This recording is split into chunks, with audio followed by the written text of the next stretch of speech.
여러분께서 정말 기억하기도 싫은, 그런데 기억할 수밖에 없는 그 이름이 바로 조두순입니다. 그런데 홍순빈 아나운서, 네. 조두순이 독방에서 뭘 열심히 쓰고 있다면서요? 그렇습니다. 조두순은요, 이제 경북 북부 제1경찰서에서 이제 제1교도소에서 이제 복역 중인데, 네. 1평 남짓의 방 안에서 성경책을 보고 있다고 합니다. 네. 옛날 여기가 그 청송교도소로 불렸던 거긴가요? 그렇습니다. 네. 거기에서 이제 성경책을 보는데, 네. 그냥 보는 것이 아니라 베껴적기, 그러니까 필사를 하고 있는 이제 모습이 네. CCTV에 찍히고 그것이 이제 전해지고 있습니다. 네. 김복준 의원님, 예. 교도소에서도 성경을 읽을 수 있어요? 야, 읽을 수 있습니다. 교도소 내에는 뭐 각종 종교단체, 뭐 스님부터 신부님, 목사님 다 들어가시거든요. 들어가셔서 이제 교화하는데 일조해 주시고 계세요. 그러다 보니까 종교단체를 통해서 성경책을 구입해서 볼 수 있고요. 네. 그 이외에도 영치금으로, 그 필사하고 있는 거 이 자체가 지금 보도난 거 가지고 얘기하시는 거죠? 네네네. 이거는 지금 아마 보람이 방송이라고 있죠. 네. 그 교도소 내에 보람이 방송이 있는데 오후 8시경부터 이게 방송이 되거든요. 네. 그 방송 보면은 이제 조두순이 자기가 지금 어떤 문제가 되고 이 밖에서 무기징역에 처해야 된다는 청와대 민원사항, 청원사항 이런 거 다 보고 있을 것 같고요. 아마 그리고 다른 교도소 수용자들도 영치금으로 신문 보는 사람이 있어요.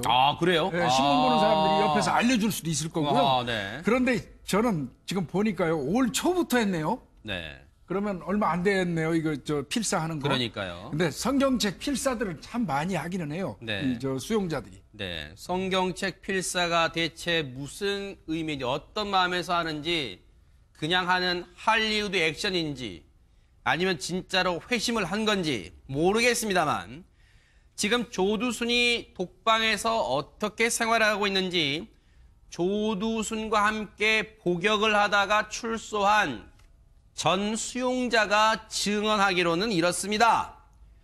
조두순은 약 3.3제곱미터, 한 평 정도 되는 조금 넘는 독방에서 틈날 때마다 성경을 읽으며 내용을 베껴 적고 있다. 조두순은 올 초 교도관에게 부탁해 성경 구입했다. 누리꾼들이 조두순의 출소를 반대한다는 청원을 올렸다는 소식을 조두순은 동료 수용자에게 전해들었다. 오후 8시에 틀어주는 뉴스도 봤다. 출소 반대 청원 움직임에 별다른 반응은 보이지 않았다. 안 박사님, 보통 자신의 출소를 반대한다는 청원이 있으면 분개하거나 뭐 화를 내거나 원통해하거나 억울해하거나 그럴 수 있잖아요. 근데 아무런 반응도 보이지 않았다. 이건 뭐 어떤 심리로 봐야 되는 걸까요? 물론 이제 그런 반응에 대해서 본인이 그거를 이렇게 조율하는 거라고 볼 수도 있겠죠. 하지만 이제 보통은 말씀하신 대로 그런 어떤 자신에 대해서 이렇게 비판적인 어떤 얘기를 들었을 때에는 당연히 불안해하고 또 거기에 대해서 자신의 어떤 억울함이라든가 이런 거에 의해서 분노하고 이런 것이 대부분의 반응이기는 하죠. 네. 근데 이제 이 조두순이라는 사람이 그 사이코패스 진단을 받지 않았습니까? 네. 예, 이 사이코패스 진단을 받은 사람들의 어떤 대표적인 특성 중에 하나가 네. 자기 감정에 대한 자각이 굉장히 얕아요. 그러니까 전혀 감정을 못 느끼고 이렇게 이것이 잘못됐다는 것에 대해서 인지하지 못하거나 네. 슬픔과 기쁨을 못 느끼거나 그런 건 아니에요. 하지만 일반인들에 비해서는 이러한 뭐 불안하다든가 걱정이 된다든가 이런 일반적인 감정을 느끼는 그 깊이가 굉장히 얕기 때문에 예, 그런 부분에 있어서 본인이 지금 이 상황적으로 어떠한 상태에 놓여 있는 것에 대해서 느껴지는 감정도 굉장히 얕을 수 있습니다. 저는요, 조두순이 9년 차거든요. 지금 복역 중 교도소 내에서 9년 차 정도 됐으면요, 이건 사건 더 이상 안 된다는 거 더 알아요. 법률에 대해서 대갑니다. 그 안에서 공부 다 하고요. 절대 이거는 아무리 청원이 올라간다 하더라도 내가 무기징역으로 다시 갈 거라는 거, 그런 일은 있을 수 없다는 거. 아마 교도소 내에 여기 거의 변호사님 수준의 법률 전문가들이 있어요. 한 9년 정도 살았으면 아마 거의 어지간한 법은 좀 도달했을 거예요. 혹시 모르긴 모르지만 조두순이 성경을 읽으면서 너희들이 백날 청원을 해봐라, 내가 무기징역이 될지라고 혹시 생각할지는 모르겠습니다만 그런데요. 김복준 의원님. 예. 지금 조두순의 생활 내용 중에 이런 얘기가 있어요. 가끔 찾아오던 조두순의 아내도 4년인가 5년 전부터는 발길을 끊었다. 이게 조두순의 심리에 뭔가 영향을 좀 미칠 수 있지 않을까요? 어떻습니까? 그럴 수도 있을 것 같습니다. 왜 그러냐면 최초의 조두순이가 2008년 12월에 범행을 하고 난 직후에는 사실 수사기관이나 이쪽에 조두순의 가족들이 나타난 사람이 하나도 없었어요. 네. 그냥 단독으로 재판받고 뭐 그런 상황에서 수감이 됐거든요. 네. 그런데 수감되고 나서 일정한 시간이 되니까 네. 아내 되시는 분이 그때부터 면회를 오기 시작했다고 그래요. 그러더니 또 이제 지금 최근에 이제 9년 차 수용 생활하는데 네. 4, 5년 전부터 이제 발길을 끊었다는 거는 조수순이하고 어떤 연계 관계가 좀 그 신변의 어떤 그 관계가 문제가 정리하려는- 생긴 것 같은 느낌이거든요. 그러니까요. 네, 그런 생각은 좀 듭니다. 그런데 지금 홍수민 아나운서, 지금 이 시간에도 청와대 홈페이지에는 조두순의 출소를 반대한다는 국민청원이 끊이지 않고 있죠. 네, 지난 이제 9월 1일 첫 글이 올라와서 순식간에 2달 만에 많은 사람이 공감을 얻고 있는데 네. 현재 오늘 아침 8시에 확인을 해보니까 네. 48만 5천 명이 넘어서요. 아하. 곧 50만 명을 돌파할 것으로 보입니다. 네.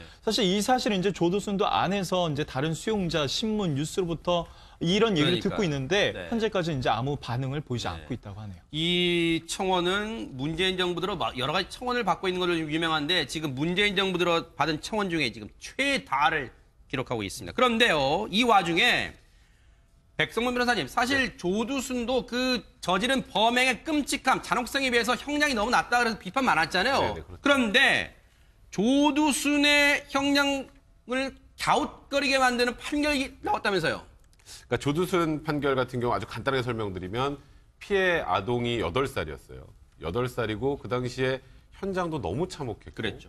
그리고 아이가 좀 늦게 발견됐으면 사망할 수 있을 정도의 굉장히 정말 그건 말로 표현하기 어려운 뭐 사상 최고의 성범죄라는 표현까지 나왔었던 아유. 그런 내용이었단 말이에요. 네. 그런데 징역 12년밖에 선고가 안 됐죠. 그러니까요. 검사가 항소도 안 했어요. 그 당시에 굉장히 검사 욕 많이 먹었습니다. 네. 우리 조두순 얼굴도 모르잖아요. 그때는 얼굴 공개도 없었어요. 네. 근데 지금 이 사건이 뭐 그 비교가 안 될 정도, 물론 이 범죄도 어마어마한 사건이긴 하지만, 근데 이번 사건을 제가 좀 간단히 설명드리면 20대 남성이 네. 친구들하고 이제 주점에서 새벽까지 술을 마십니다. 네. 근데 친구가 이제 평소 알고 지내던 이 여자를 한 명 불러요. 이 피해 여성입니다. 근데 딱 보니까 굉장히 호감이 갔었나 봐요. 그래서 이 여자를 이제 성폭행하겠다는 의도를 가지고 아유. 공터로 끌고 가서 엄청나게 폭행을 합니다. 그리고 이제 더 이상 여성이 이제 한거불렁한 상황이 되니까 여성을 택시에 태워가지고 이제 본인의 집으로 데리고 가요. 이제 거기서 여성이 또 계속 저항을 하고 거부를 하니까 이제 여기서는 안 되겠다 그래서 네. 군기로 여러 차례 때리면서 성폭행을 시도하고요. 아유. 그리고 나중에 이제 흉기로 살해까지 시도를 아유. 해서 네. 여성이 이제 얼굴이나 이런 데 굉장히 상처를 많이 입고 피를 엄청나게 많이 흘린 상태로 22시간 정도 방치가 됩니다. 이제 이 여성이 이제 남자가 이 가해한 남성이 잠깐 잠든 틈에 그 전화기를 가지고 자기 친구한테 연락을 해서 그 친구가 경찰에 신고를 해서 검거가 됐는데 네. 이 사건이 징역 18년이 선고됐습니다. 조두순보다 엄청 많네요. 6년이 더 높게 선고가 네. 됐죠. 그러니까 이런 판결만 봐도 그 당시에 조두순에 대한 판결이 얼마나 솜방망이었는지 아하. 여실히 알 수 있다고 할 수 네. 있을 것 같습니다. 안 박사님, 이 남성이란 사람 진짜 이게 사람입니까? 이 인두급이라는 말을 여기서 쓰는 거 아니에요? 그런 생각이 듭니다. 네. 이 남자는 어떻게 봐야 될까요, 정말? 이럴 경우에 이제 저희가 그 심리평가라는 것을 통해서 이 사람의 내면에 대해서 이제 검사를 좀 해보는데요. 네. 그 사이코패스 진단이 이제 그 심리평가 결과로 나왔어요. 아하. 예. 그래서 이 사이코패스라는 게 네. 보통은 이제 그 극단적으로 이제 굉장히 이기적인 어떤 성품을 가지고 있고 네. 그리고 다른 사람들에 대해서 그 어떤 하나의 인간으로 보는 게 아니라 네. 내가 원하는 어떤 목적을 달성하는 그런 도구로 이렇게 이용을 하는 그런 측면으로 여기고 있기 때문에 전형적인 사이코패스다. 그렇죠. 그래서 자기가 한 행동에 대한 어떤 책임감을 전혀 느끼지 못하고 네. 그래서 굉장히 냉담하고 차갑고 또 이제 그렇게 느껴질 수밖에 없고 또 거짓말 같은 것들에 대해서는 굉장히 어떤 그것에 대한 자각 없이 그런 것들이 이루어지죠. 그래서 네. 이런 특성들을 보이는 어떤 전형적인 사이코패스의 대표적인 사례다라고 그러니까요. 볼 수 있을 것 같아요. 전형적인 모습을 보였는데, 근데 김복준 의원님, 예. 이 남성 재판 과정에서 범행을 극구 부인했다면서요? 예, 뭐 성관계 관련돼서는 본인과 합의한 것이다. 그 다음에 둔기를 사용해서 여성을 폭행한 것은 같이 죽기로 해서 서로 합의했기 때문에 그렇다. 그리고 피해자한테 흉기를 휘두르거나 감금한 사실이 없다. 이렇게 거짓말을 했는데 이건 뻔한 거짓말 아니에요. 자기 네. 집으로 끌고 가는 순간 이미 감금이고요. 네. 그다음에 둔기가 사용돼서 상처가 있거든요. 네. 어떤 위험한 물건으로 폭행했는지 금방 나오거든요. 네.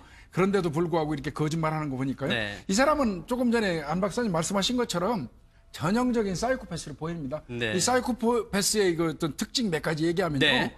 우리 뭐 일반적으로 죄책감이 없고 뭐 이 공감 능력이 없다 하는데 거기에 꼭 하나 플러스시킬 게 있어요. 뭘까요? 교활하고 치밀해요. 그래서 그거라고. 일본의 범죄학자는 사이코패스를 네. 양복을 입은 뱀이라고 얘기합니다. 예. 그렇네요. 일리가 있네요. 근데 백 변호사님, 네. 이 사람은 범행을 끝내 극구 부인했는데도 중형을 선고한 이유가 뭘까요? 일단 피해자 진술이 일관되고요. 아하. 그리고 객관적 증거가 너무 명백한 상황이잖아요. 아주 네. 간단하게 예를 들어보죠. 같이 죽기로 했다 그랬잖아요. 근데 왜 한쪽에만 상처가 있어요? 아하. 그렇죠. 본인은 상처가 없잖아요. 그러네요. 이제 그런 것들을 보면 이 사람이 하는 얘기들은 전부 거짓이고 네. 계속 이렇게 범행을 부인하면 판결문의 마지막에 한 줄 들어가는 게 있습니다. 뭘까요? 범행을 반성하지 않는다. 이제 그런 게 양형을 중형으로 상향해서 선고하게 된 그런 이유라고 보시면 네. 될 것 같습니다. 이런 끔찍한 범죄 사회와 영국 격리시킬 수는 없겠지만 이렇게 중형을 선고하는 게 우리의 법감정일 겁니다. 그런데 당시 조두순 나영이 사건에서는 조두순은 12년 선고받았고 이제 출소를 3년 남겨놓고 있습니다. 그 나영이 부모님의 그리고 나영이 본인의 마음은 어떨지 여러분 생각해 보셨습니까? 정말 안타깝습니다. 각종 종교단체, 뭐 스님부터 신부님, 목사님 다 들어가시거든요. 들어가셔서 이제 교화하는데 일조해 주시고 계세요. 그러다 보니까 종교단체를 통해서 성경책을 구입해서 볼 수 있고요. 네. 그 이외에도 영치금으로 그 필사하고 있는 거 이 자체가 지금 보도난 거 가지고 얘기하시는 거죠? 네네네.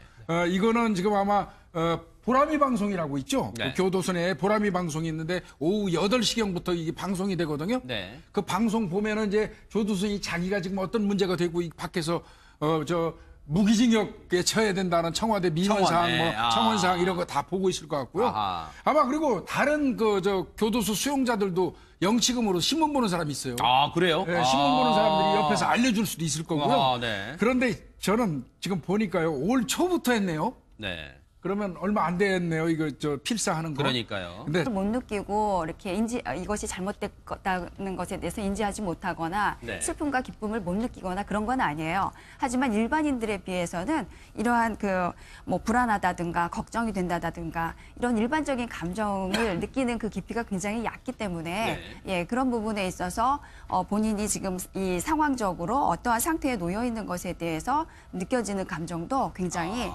얕을 수 있습니다. 저는요, 네네. 조두순이 9년 차거든요. 지금 아하. 복역 네네. 중에. 교도소내에서 9년 차 정도 됐으면요, 이건 사건 더 이상 안 된다는 거 더 알아요. 법률에 대해서 대갑니다. 아하. 그 안에서 공부 다 하고요. 네. 절대 이거는 아무리 청원이 올라간다 하더라도 내가 무기징역으로 다시 갈 거라는 거, 그런 일은 있을 수 없다는 거 아마 교도소 내에 여기 거의 변호사님 수준의 법률 전문가들이 있어요. 아하. 한 9년 정도 살았으면 아마 거의 어지간한 법은 성경책 필사들을 참 많이 하기는 해요. 네. 수용자들이. 네. 성경책 필사가 대체 무슨 의미인지 어떤 마음에서 하는지 그냥 하는 할리우드 액션인지 아니면 진짜로 회심을 한 건지 모르겠습니다만 지금 조두순이 독방에서 어떻게 생활하고 있는지 조두순과 함께 복역을 하다가 출소한 전 수용자가 증언하기로는 이렇습니다. 조두순은 약 3.3제곱미터 한 평 정도 되는 조금 넘는 독방에서 틈날 때마다 성경을 읽으며 내용을 베껴 적고 있다. 조두순은 올 초 교도관에게 부탁해 성경 구입했다. 누리꾼들이 조두순의 출소를 반대한다는 청원을 올렸다는 소식을 조두순은 동료 수용자에게 전해들었다. 오후 8시에 틀어주는 뉴스도 봤다. 출소 반대 청원 움직임에 별다른 반응은 보이지 않았다. 안 박사님, 보통 자신의 출소를 반대한다는 청원이 있으면 분개하거나 뭐 화를 내거나 원통해하거나 억울해하거나 그럴 수 있잖아요. 근데 아무런 반응도 보이지 않았다. 이건 뭐 어떤 심리로 봐야 되는 걸까요? 물론 이제 그런 반응에 대해서 본인이 그거를 이렇게 조율하는 거라고 볼 수도 있겠죠. 하지만 이제 보통은 말씀하신 대로 그런 어떤 자신에 대해서 이렇게 비판적인 어떤 얘기를 들었을 때는 당연히 불안해하고 또 거기에 대해서 자신의 어떤 억울함이라든가 이런 거에 의해서 분노하고 이런 것이 대부분의 반응이기는 하죠. 네. 근데 이제 이 조두순이라는 사람이 그 사이코패스 진단을 받지 않았습니까? 네. 예, 이 사이코패스 진단을 받은 사람들의 어떤 대표적인 특성 중에 하나가 네. 자기 감정에 대한 자각이 굉장히 얕아요. 그러니까 전혀 감정을 여러분께서 정말 기억하기도 싫은, 그런데 기억할 수밖에 없는 그 이름이 바로 조두순입니다. 그런데 홍순빈 아나운서, 네.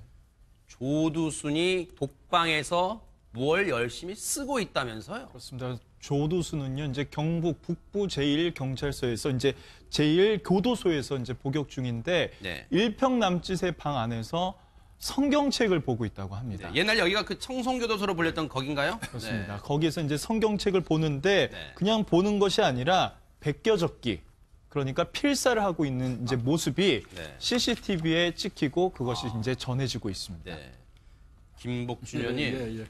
교도소에서도 성경을 읽을 수 있어요? 읽을 수 있습니다. 이 교도소 내에는 뭐